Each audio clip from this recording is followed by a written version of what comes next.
ఇక శ్రీరామనవమి రోజు పుణ్యం దక్కాలంటే ఈ విధంగా చేయాలని మన శాస్త్రం చెప్తోంది. భక్తితో పాటు నియమనిష్టలతో చేయాలని కూడా మనకు సూచిస్తోంది మన శాస్త్రం.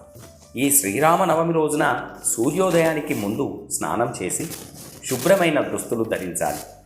శ్రీరాముడు స్వచ్ఛతకు ప్రతీక. ఈ నేపథ్యంలో శరీరం, మనస్సు శుద్ధిగా ఉండడంతో పాటు ఆ దేవుణ్ణి కొలుచుకుంటే పుణ్య ఫలితాన్ని తెస్తుందని కూడా భక్తులందరూ గుర్తుంచుకోవాలి.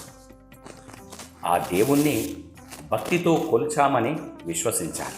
శుద్ధిగా స్నానం తర్వాత ఆ శ్రీరాముణ్ణి భక్తితో ధ్యానించాలి.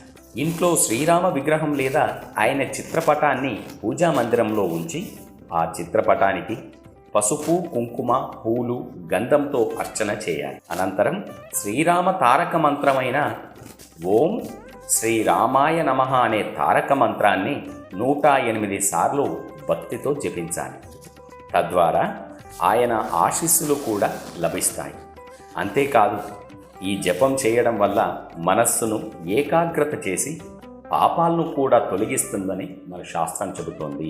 ఆ రోజంతా కూడా రామాయణంలోని కనీసం ఒక అధ్యాయం పఠించడం లేదా ఆ శ్రీరామ భక్తి గీతాలు ఆలపించడం ఈరోజు తప్పక చేయాలని మన శాస్త్రం చెబుతోంది.